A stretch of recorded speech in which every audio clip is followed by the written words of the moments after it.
Magandang gabi po sa ating lahat. Welcome po sa The Hindi Masyadong Late After Service Fellowship, episode 41. Hindi ko kaya ginagawa ni Janice. Episode 41. And you can listen to us exclusively in Spotify. And you can watch us in our YouTube channel. So ngayon, balik po muna kami sa online setup sa pinakaunang setup po ng aming podcast. Few years ago, parang daming years. Last year po, ganito ang setup namin.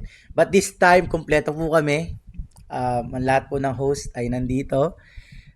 Once again, lahat po kami magpapakilala. So, I am Brother Michael. I am Brother God. I am Brother John. And I am Brother Joseph. And I am Sister Len.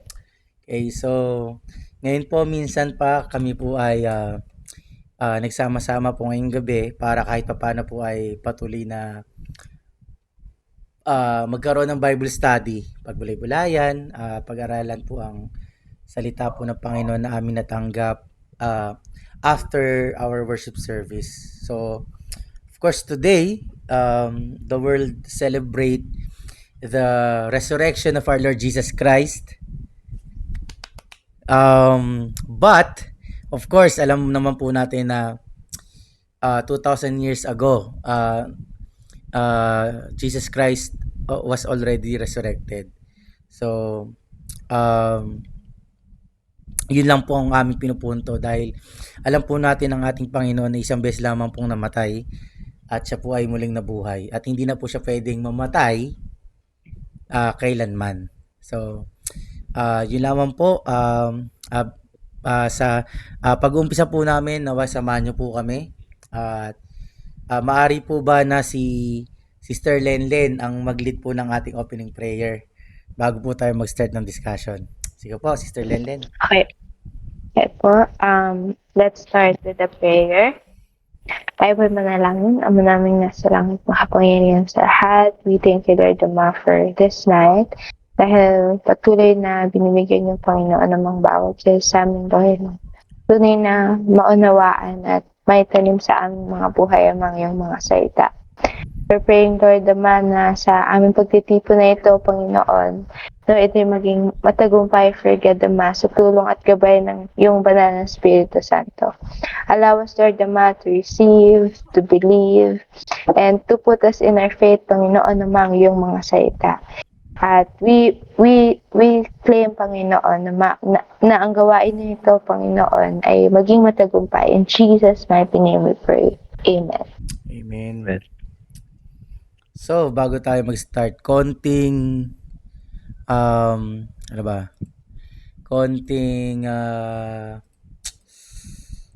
kamusta ba? Mga kapatid, kamusta naman ang ating pag-celebrate ng Holy Week? Sulit. Ano? Ano yun, Brother God? Inumpisa mo na eh, ano? Sulit, boss. In a what way? Puno ang schedule ng buong week from sports fest hanggang swimming. Oh, Holy Week Holy week na Holy week. Sorry guys, wala akong konsensya.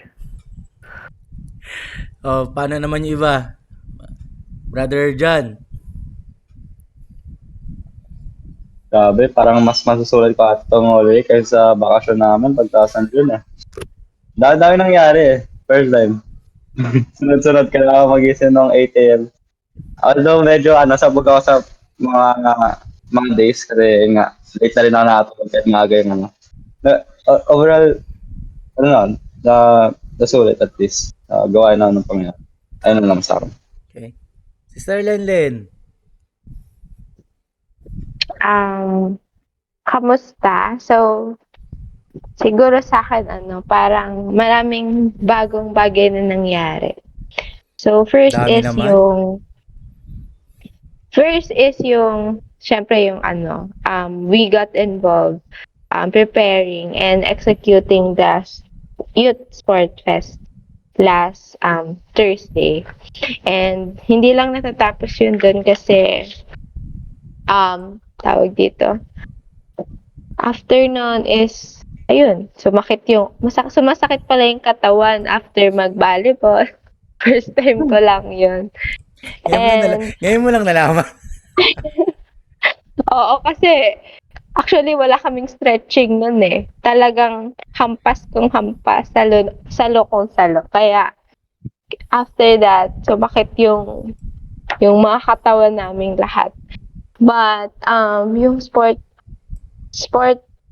fest na yun is may natutunan naman ako na hindi madali pero there's a joy in doing the things that is for God. And after that naman is yun, nagpahinga lang kami and nagkaroon kami ng fellowship with my fellow youth na kasama ko sa life group. Nagmerienda lang kami sa labas. And ayun, that's my last week happenings. Okay. Ikaw naman, Brother Joseph. I could say na it was something na it was worth the program kasi madami kaming nagawa na I could say na somehow nagkaroon ng parang this closeness with the rest of the youth.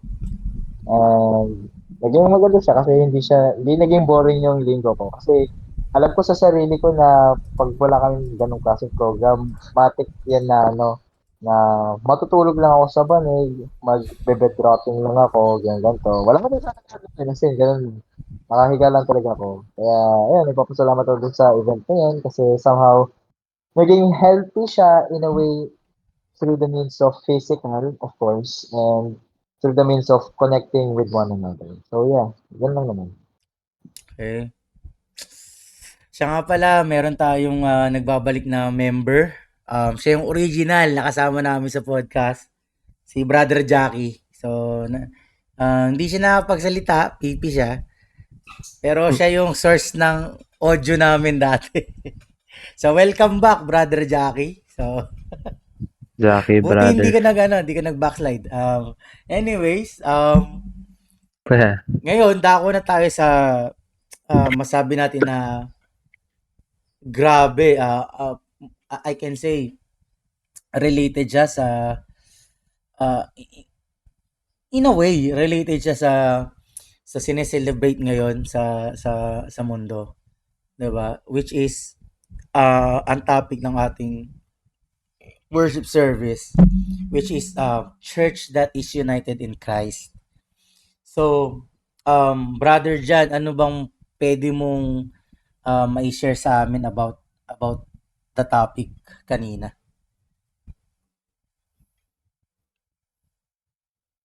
Yung topic, medyo, ano nga te, very relatable din sa nangyayari din sa loob ng church na yun. Kasi, nakasabi na dun sa title pa lang, that church that is united in Christ. Napansin ko lang,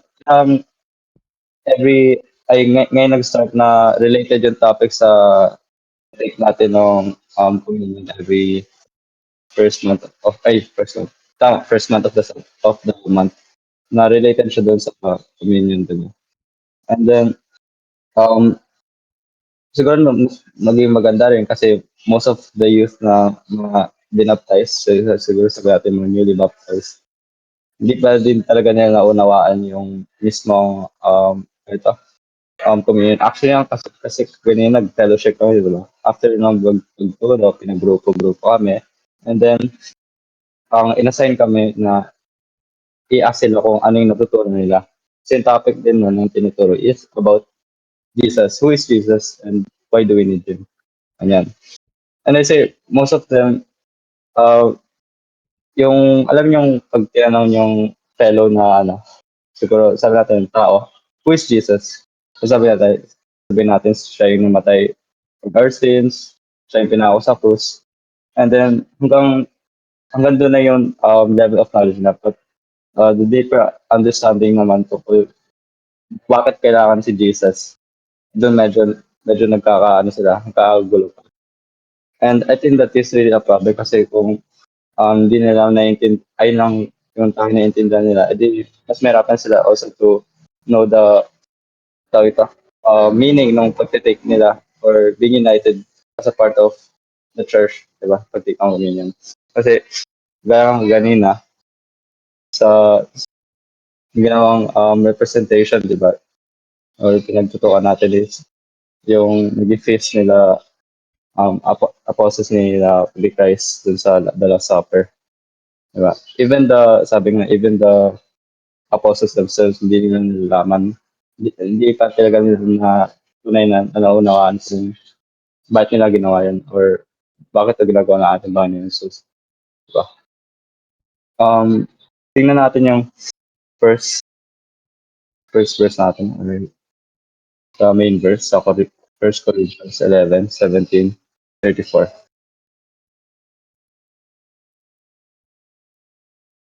1 Corinthians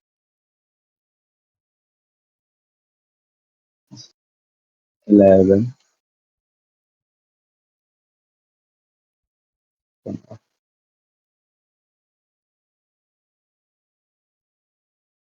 Makita mo.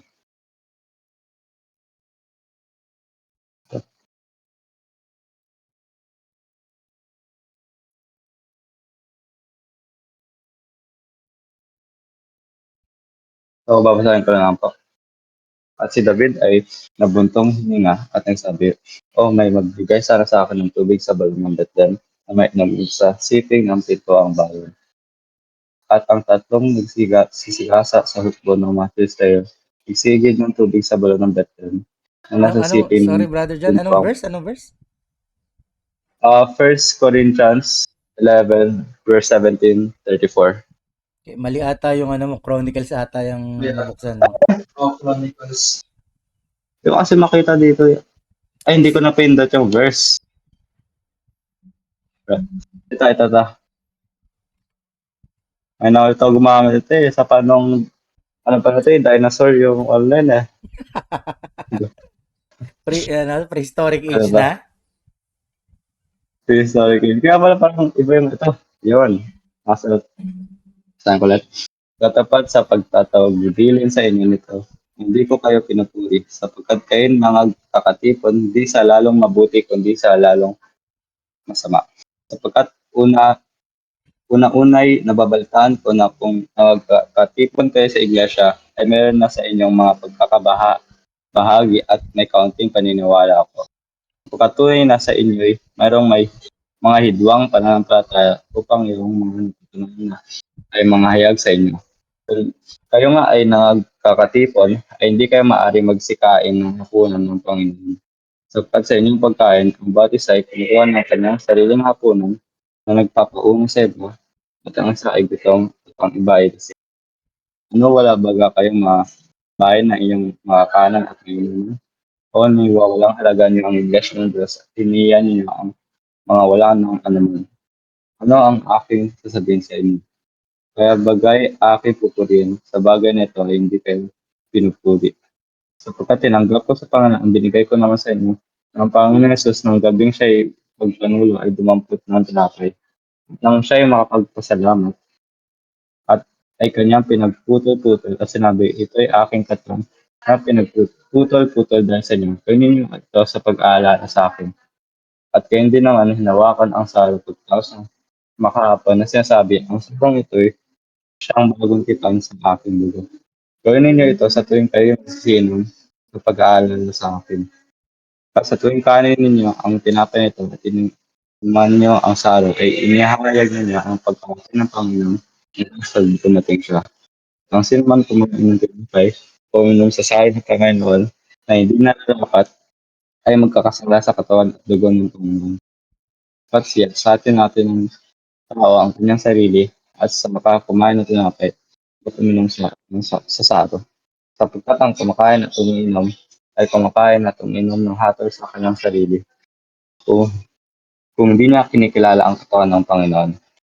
Dahil dito ay marami sa inyong mahina at mga masasaktim at hindi kakaunti ang mga tutulog. Sa tapat kung ating kilalanin ang ating sarili ay hindi tayo hahatulan. Sa tapat kung tayo hinahatulan, ay pinaparusahan tayo ng Panginoon upang huwag tayong natulang kasama ng sanlibutan. Dahil dito mga kapatid, so, kung kayo mga sasalo-salo sa pagkain ay magagantahan kayo. Kung ang sino man ay gutom, kumain siya sa bahay upang ang inyong pagsasalo-salo ay huwag maging sa paghatol. At ang iba ay aking ayusin sa pagtanungan ko. So yung main verse natin, it speaks about the Last Supper with Christ and these apostles. Ito yung bago siya i-crucify sa cross. Yung huling pagsasalo-salo nila. Then, makikita natin dito kung paano natin din i-relate yung version natin. Grabe nga dito, diba? Kapag hindi mo kinikilala ang Panginoon, then you take part in the communion. Parang, sa makikita natin, wala ding silbi yung ginawa natin. We really do not understand it. And then we see it only physical means na uminom tayo sa apply, uminom lang. And then, ayun lang, parang normal lang na gawain siguro sa first Sunday. Ito nga, kakain na tayong tinapay at saka yun lang ininom natin every first Sunday. So, nagiging, siya, religious activity. Gaya nga, diba, sinasabi ng sa ganina ng salita ng Diyos, diba? Ang isa sa mga kailangan natin isipin when we partake in the communion or isa sa mga dapat iwasan natin or mga maling na naisip natin during the communion ay ginagawa natin itong ritual. Kung magsasabi lang totoo, siguro ganun din ako nung bandang unang pag-take ko ng aking first communion, diba? Kasi tinitake lang natin ito after mag-baptize. Kasi kaya nga ganyan, diba? If we are not part of Christ, hindi tayo makapag-take ng ganitong communion. So, kailangan talaga we have to go to baptism so that we can take communion. And then unang naging impression ko dito is parang religious activity lang talaga siya. And then I don't have deep understanding kung bakit natin ginamit tong communion. And then actually nga, hindi ko alam sa anong nire-resemble ng ginagawa natin nun eh. Until lately, diba? Napag-usapan natin and then siguro doon ko lang din naramdaman na this is not simply just taking bread or drinking the blood of Christ, pero mas to eh, sigara ganina, diba? Parang may pinanghawakan tayong symbolism or pangako na once we partake this communion, we are saying na we are also part of the body of Christ. So ayun na naman sa para sa akin. Okay, gusto ko lang i-ask bakit parang bakit parang isa sa mga reason sa palagay natin na base do sa mga binigay mo, 'di ba, na naging ritual siya, nagiging religious activity siya. Bakit nagiging ganon yung communion? Anyone pwede ba mag-share? Sige, brother Sep. Personally, I think one of the reasons kung bakit parang nagiging ritual na lang siya, more on traditional rather than the actual meaning of it is because isa sa mga bagay, I think, is hindi na-explain ng maigi kung ano, para saan talaga yon. Kasi before, I could also have the same thing rin kasi na hindi ko siya maunawaan at first hambang hindi sa akin na-explain if para saan yan. Kasi isipin mo na lahat nagko-communion, nagpa-partake, tapos ikaw na hindi ka pa na-baptize, and nakikita mo yung mga kasama mo na tinitake nila, and of course naisip mo na something special or something na parang na, ayun nga, ritual na kailangan gawin pag member ka. So, ayun, nagkakaroon rin tayo ng ganong klaseng pananaw na aside from ritual, nagiging way rin siya for people to see na, pag nagpa-partake ako sa communion, ano pala 'to, part pala ano, membro ako sa simbahan na 'to. So, nagiging gano'n siya. It all depends talaga on how people will understand and paano nila mape-perceive yung bagay na yun. Kasi I can also say the same thing do'n sa brother ko kasi hindi ko man naunawaan siya at first. Nakikita ko lang na ginagawa siya ng once a month at hindi ko siya lagi nakikita. So, nagiging itsura nun parang ano siya, nagiging ritual talaga kasi parang ano yun, eh, parang pasulpot-sulpot lang, eh, pero siyempre ginagawa. So ayun, nagkakaroon ng gano'ng mindset and pag-iisip sa'kin na it's something na ginagawa kasi membro ka sa simbahan na yun without proper explanation kung ano talaga meaning nun. As in nag-ano ka lang, nag-a-agree ka na lang na mag-partake kahit hindi mo alam yung meaning nun. Basta alam mo na ritual siya, gano'n. Add question ko, pwede ba nating pwede mo bang i-share, based sa worship service kanina, bakit masabi natin na, sorry, let me rephrase. Importante ba ang communion sa church? Sorry sir na gano, Sorry. medyo nag-cut. Importante ba ang communion sa church? Okay. Yes, for me, I could personally say na yes, importante ang community sa church. In a Why? way na, okay, importante siya in a way na it does not, if hindi natin siya makikita in a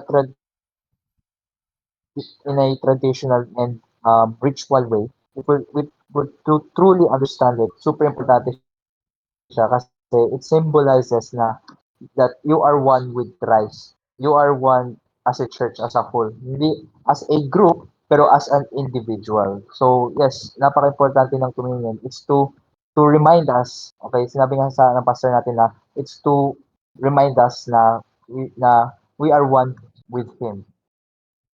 Okay.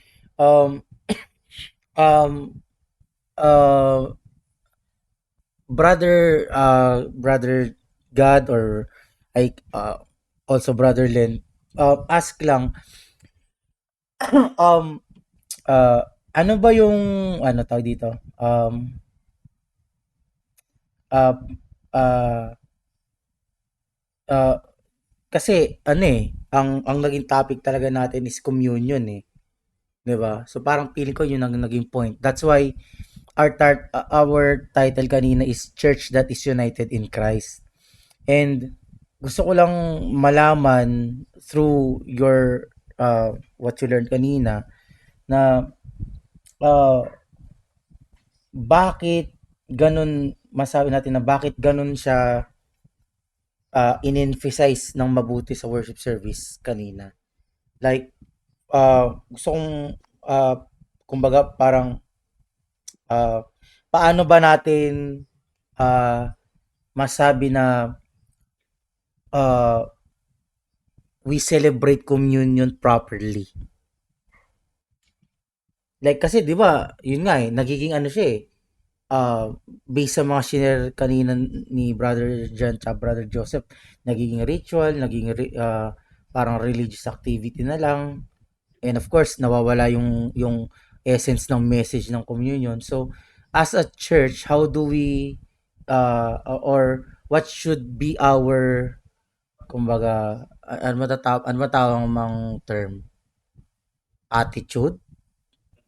Pwede nyo kung i-correct for that. What should we do during the communion? Or paano ba natin dapat i-celebrate ang communion?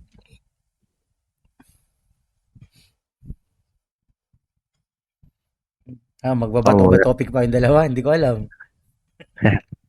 Kaya nga. Sa perspective ko dun sa tinuro kanina, ma i-open up ko na rin yung nangyari sa gawain namin kanina. So, 'di ba, parang nagkaroon kami ng onting introduction sa ating Panginoon Jesus being a three person of God. Then siyempre introduce namin siya sa Samyut and lalo na yung naggrupo-grupo kami, 'di ba? Na, natanong namin sa mga ka-group namin na paano nila nakikilala si Jesus Christ. Para sa'kin ngayon yung tinanong ko sa grupo ko. And I saw na, they even, parang kahit sa sarili nila gano'n yung nakikita nila which is parang it becomes a stereotype na parang si Jesus na bilang tagapagligtas, almighty, powerful, ganyan, nagpapagaling. Without knowing behind it alam mo yun, just knowing na he's the savior.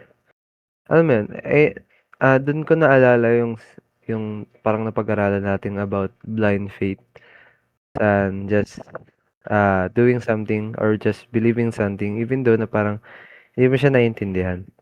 So I think parang a lot of people din kasi nangyayari same thing din sa communion. Which is parang because kaya siya naging ritual or parang nagiging ano na lang.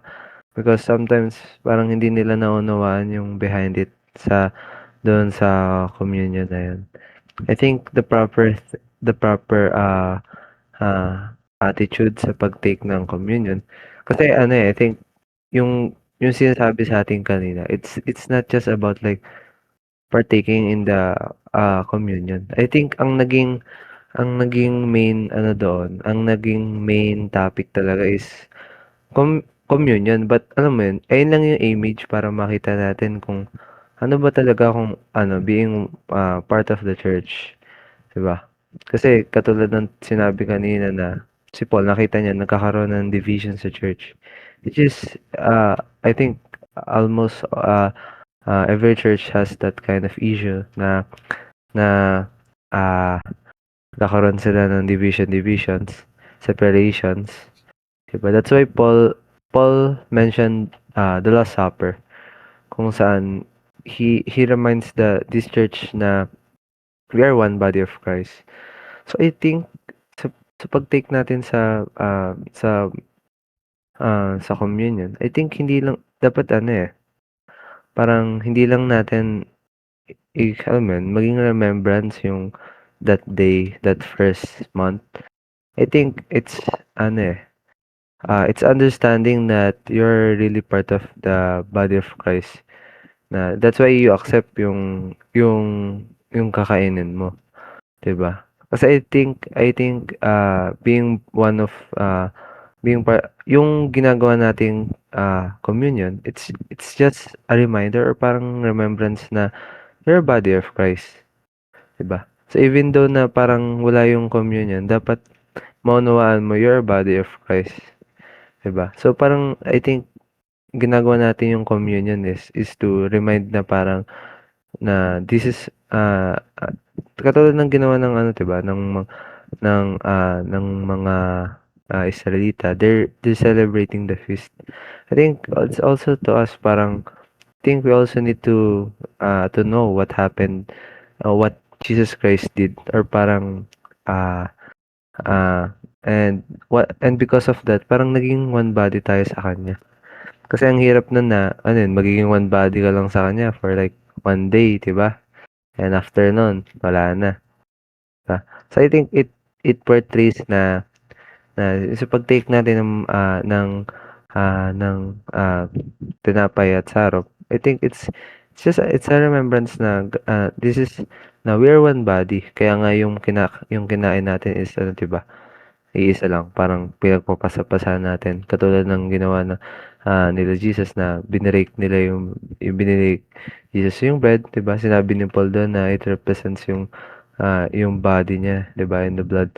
Which portrays yung pagiging one sa body niya. So, ganun ko siya naiintindihan kasi parang nagiging misconception natin na tag dito, nagawin na lang yung communion.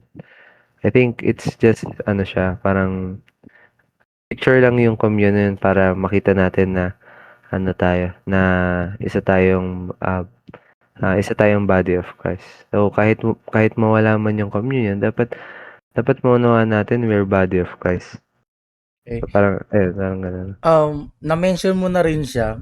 Sister Len, bakit dun sa main verse natin, before Paul explained the communion, sabi nga ni Brother Kat, bakit na-mention ang division sa church? Bakit connected siya sa communion? Kasi sabi dun, 'di ba? Especially pag ni-rundown natin yung first verse which is 17. Actually 17 to 18, Paul speaks here na parang um a little bit, masabi ko, I think disappointed because from what he hear, 'di ba? Ang especially kanina pinaliwanag sa atin na ang isa sa mga problema ng Corinth church is um, there's a division in the church. So nagkakaroon ng division which is I think don't tulad nga ng sinabi ni Brother God eh. Kaya I think ginamit na example ni Paul yung communion. Pinaliwanag niya about the communion and why? Bakit na mention yun? And to the point na um isa rin sa mga problem ngayon ng mga churches is hindi talaga maiwasan na may division. Why? Mamma mia, why?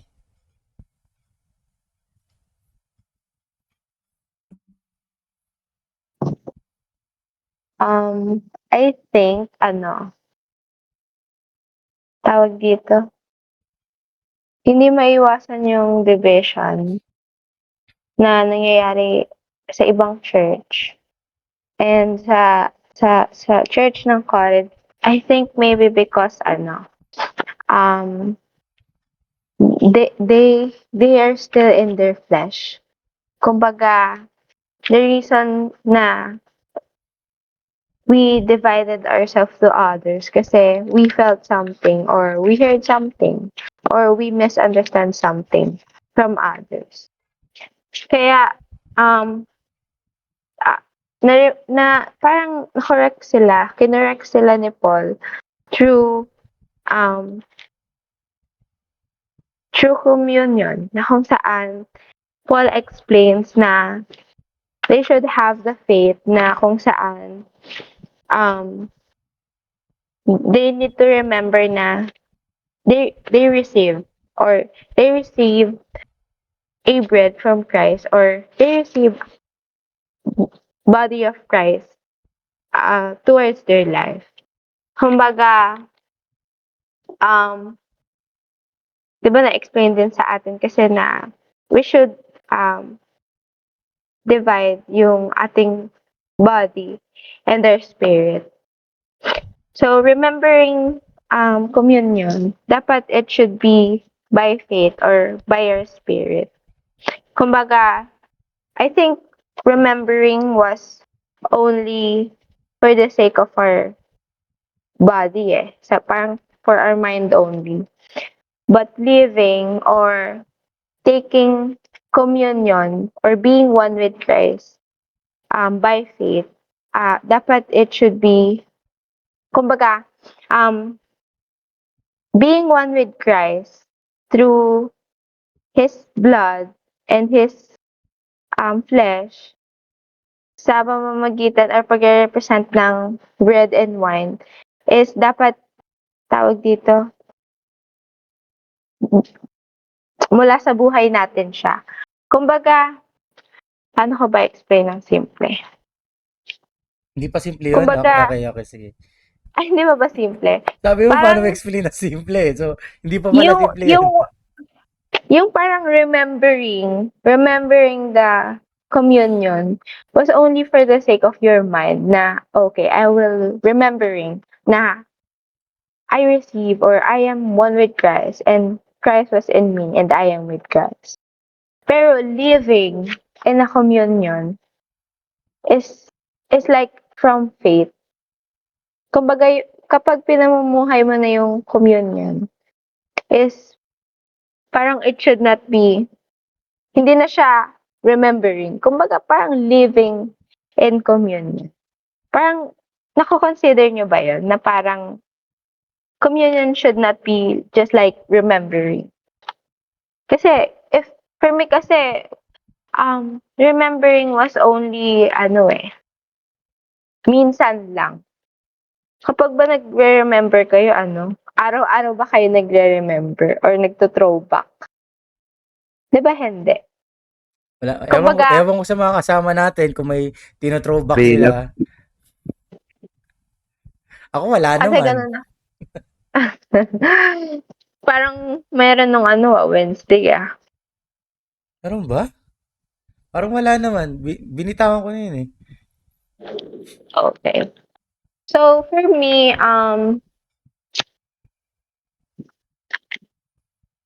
yung main verse or yung teaching today or kanina is para siyang sinasabi sa atin na yes, we remember, but we also need to put in our faith na we are one in Christ. Not only while we are taking or having bread and wine, but every time in our lives. Kumbaga, sabi ko kanina sa mga kagroup ko we are just saying from the other person na nasa labas. They are also remembering the death and the resurrection of Jesus Christ. Pero we are so blessed na we understand it clearly and truthfully. Na kung saan it was explained to us na mas maliwanag, mas tama, or mas madaling unawain o paniwalaan, ganon. Kumbaga, yun nga. I think yung tinuro sa atin was being united or having a communion in our lives or in our faith. Hindi lang when we are taking or having a bread and a wine in front of us. Kasi 'di ba yung yung nabanggit sa 1 Corinthians 17:18. The example of the study of communion was not given during something. Kumbaga, it was given to them. Katulad nga nun, when they have divisions or when they felt something to others. Kumbaga, whether we see it physically or we feel it emotionally, we should remember or living in a life na kung saan we are one, united in Christ. I think yun lang yung, and I hope nasagot ko yung question. So parang ang pinupunto mo is when we say when remembering it means like parang dahil tinig to ngayong araw, doon mo lang maaalala na parang body ka ni Christ, parang you are united. Instead, you are saying that we should be living it. Like parang not just today na nagpartake ka ng communion, parang doon mo lang ma-felt na na united ka. So I think parang ganun yung pinupunto mo na.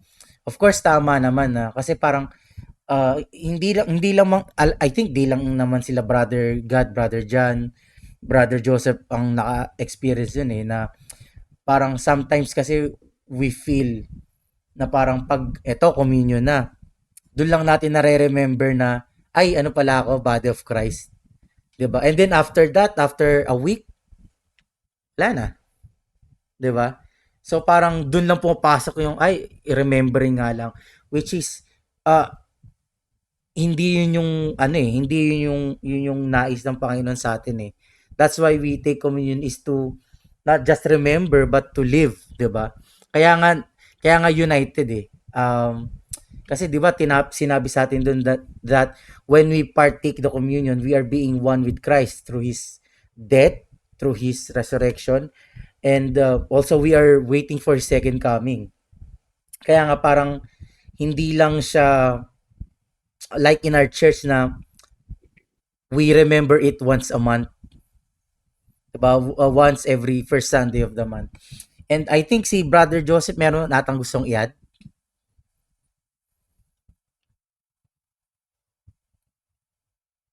May gusto ka bang i-add, Sep?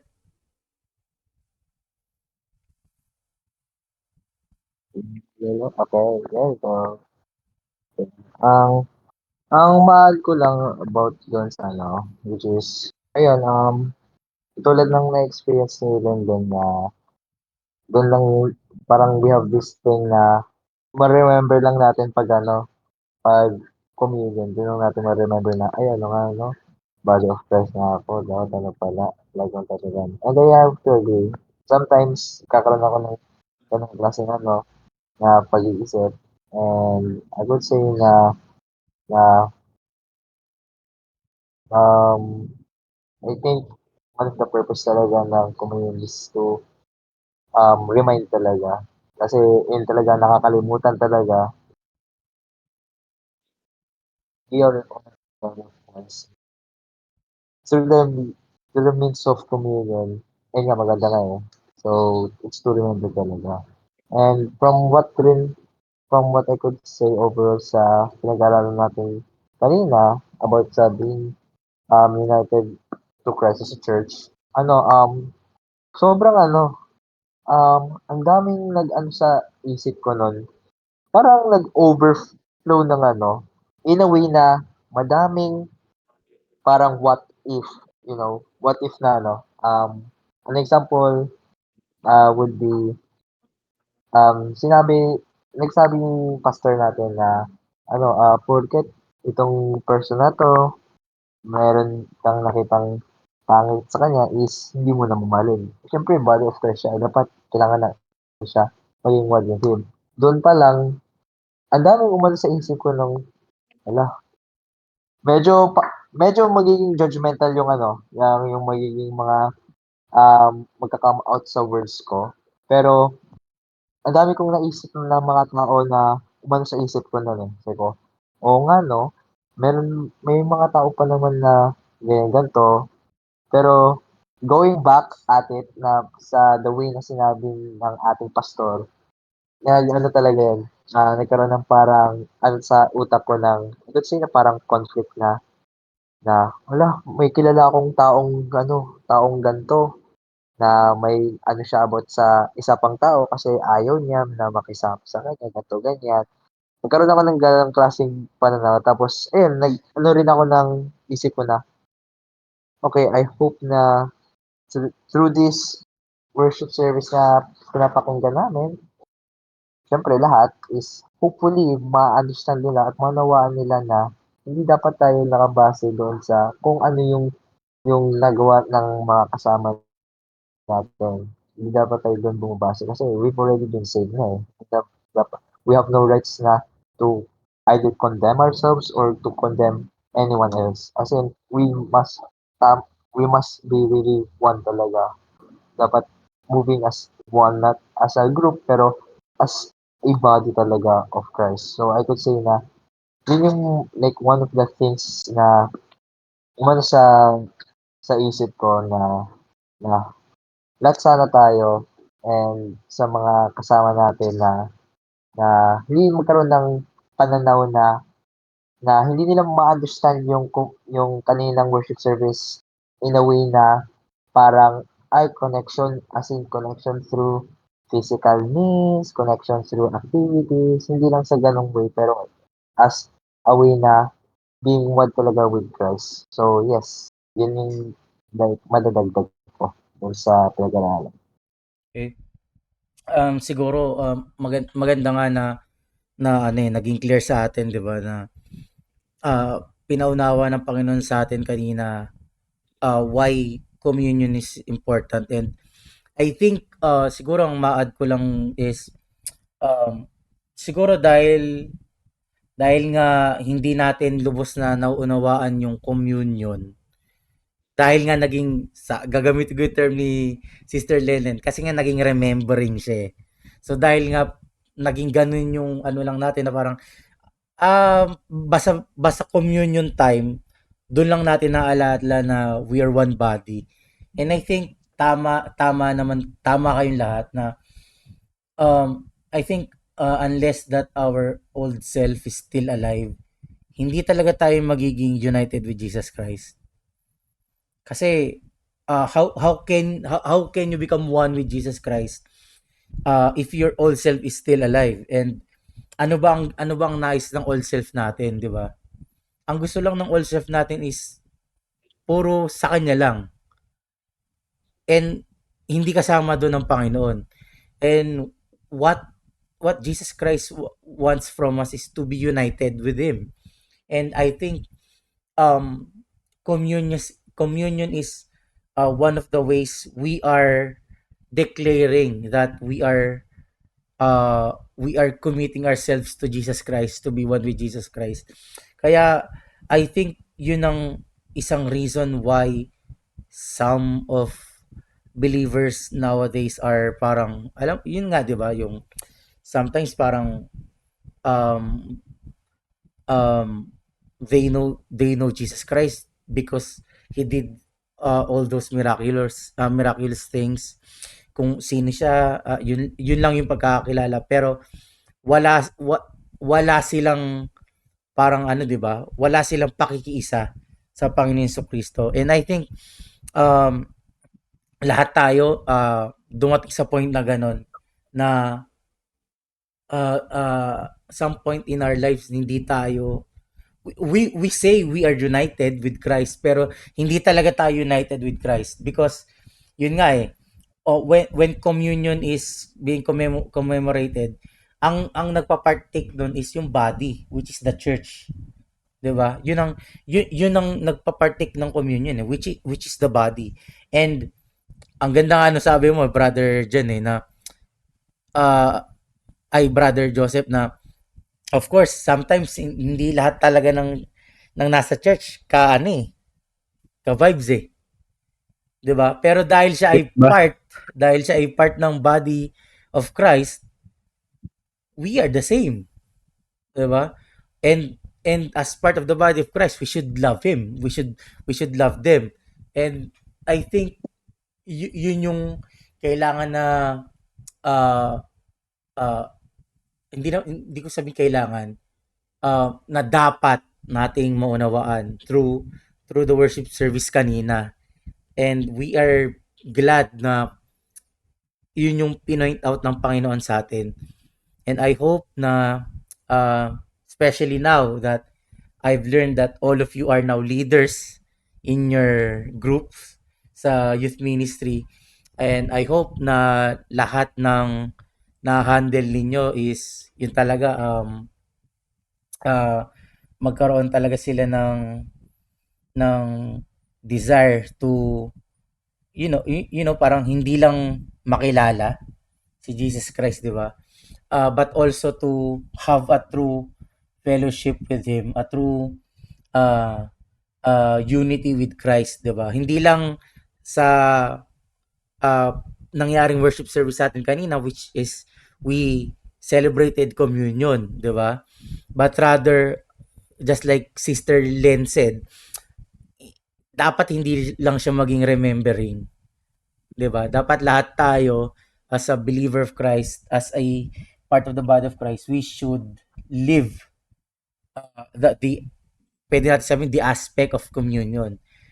Because yun nga sabi kanina communion is being united, being unison with Christ. Kaya nga masabi natin napaka-importante ng verse ng Galatians chapter 2 verse 20, 'di ba? Which is that is what a true believer is. Sabi doon sa Galatians 2:20, sabi doon, ako'y napako sa krus na kasama ni Kristo at hindi na ako ang nabubuhay, kundi si Kristo ang nabubuhay sa akin. At ang buhay na ikinabubuhay ko ngayon sa laman ay kinabubuhay ko sa pananampalataya. Ang pananampalataya na ito'y sa anak ng Diyos na sa akin ay umibig at ibinigay ang kanyang sarili dahil sa akin. Kung nabasa nyo, kung babasahin nyo ng mabuti yung verse, especially in English, ang ganda nung isang line na sinabi dito na you are now uh, uh, uh, yes, you are living in the flesh, but you are living by the faith of the Son of God. Ibig sabihin, kahit sa pananampalataya, hindi natin pananampalataya eh. Yung pananampalataya natin galing doon sa pananampalataya ng anak ng Diyos, which is Jesus Christ. Ibig sabihin, yun nga, I think yun yung sinasabi na being united. All the aspect of Jesus Christ also in us, even our faith. Kaya I think nawa maging malinaw, maging klaro sa atin. I can say we are blessed kasi kahit paano even online nakapag Bible study tayo, 'di ba? And I pray na yung mga naunawaan ninyo mai-share nyo palalo sa mga kasama nyo sa youth ministry kasi lahat kayo leaders na eh, 'di ba? So it's very good thing na na itinayo kayo ng Panginoon because I believe na hindi kayo ilalagay ng Panginoon diyan for no reason, 'di ba? Kaya masabi ko na 'yon blessed kayo kasi hindi lang kayo nakakaunawa but also God put you in a position na yung mga naririnig nyo sa Panginoon is mai-share nyo rin. So, I hope tonight, lalo na po sa mga nakikinig sa amin, na pagpala po kayo in our short podcast session. And I pray na lahat po tayo is maging really united with Jesus Christ. Not just in the communion, kung saan man church kayo, saan man bahagi kayo ng katawan ni Kristo. But like our brother and sister said, na yung communion hindi lang siya during that ceremony, during that preparation, during that service, pero being united with Jesus Christ is living together with Jesus Christ. Hindi ko maalala yung verse, pero I think it's in First John na sinabi doon, 'di ba? Lumakad tayo ng kagaya ng paglakad ni Jesus Christ. So, I hope and I pray na bawat sa atin ay magpatuloy tayo sa pakikipag-communion natin sa Panginoong Hesus and as a body of Christ, and I pray na hindi talaga maiwasan 'yon. I think in general almost all churches talaga have division. Nagkakaroon ng division. Pero I think nagkakaroon talaga ng division because hindi talaga nila naiintindihan ang communion. Hindi nila naiintindihan na we are one body na. And being a one body of Christ, we should also know that we are all submitted to our head, which is Jesus Christ Himself. So, sa gabing ito, sa pagtatapos natin, nawa isama natin sa prayer natin na lalong tumatag ang bawat isa, hindi lang tayo, hindi lang church natin, kundi ang lahat ng mga mananampalataya na nakikipag-isa sa Panginoon. Bilang pagtatapos, sige Brother God, ikaw na ang mag-end ng prayer natin. Sige po. Tayo may manalangin. Ama namin nasa langit, Ama, salamat Ama sa araw na ito. Ito yung mga prayer ko naman sa hinayaan niyo po bawat sa naman magkatipon-tipon naman sa harapan. Po mga prayer ko naman pag-aralan niyo yung mga saldama. Hayaan niyo po mga prayer ko naman ito na yung mga sa mga saldana pinagalan niyo po mga sa bawat sa amin naman. Hayaan niyo po mga prayer ko naman at ito yung mapumuhay sa bawat sa amin naman. Hayaan niyo po, Panginoon, na ma-offer ko naman na kami mamuhay bilang isang body of Christ, mga friend naman, one body of Christ. Tulungan niyo po, mga friend naman, na hindi manguna kayo mga loob pagkatao, mga friend naman. Tunay, mga friend naman, sa pakikisa namin sa inyo, Panginoon. Tulungan niyo po, mga friend naman. At tunay, mga friend naman, manawaan din namin ang mga pakikisa namin naman sa inyo, mga kapatid naman. Dakila ka, mga friend naman, hayaan niyo po may pagmamahal ang maghari yung mga mag-overflow sa bawat sayo naman. Hayaan niyo po, mga friend naman, kahit naman sa aming mga kapatid, na kinig na yung mga salita sa mga oras na ito. Tunay naman ikaw ang tumulong mga sabat sa kanila, mga kaya mo naman communion ng mga friend naman, tunay naman partaking ng mga friend naman, tunay to be one body of Christ naman. For God we pray naman, patuloy niyo po kayong mga friend tulungan naman, patuloy naman manawaan ng mga friend naman, tuloy yung pagiging one body of Christ naman, tuloy niyo po kayong mga palalahanan naman, tuloy tuwid ng bawat sayo naman, tuloy tulungan niyo po mga pati ikaw madakila mga sa bawat sayo naman. Salamat ng mga friend naman, always continues to guide us with your Holy Spirit. Ito na yung mga friend naman na inunuhan naman yung mga salita pa. Salamat naman sa ito sa pangalan po ng Panginoon. Amen. Magandang gabi po sa ating lahat and God bless po sa atin. Bye-bye!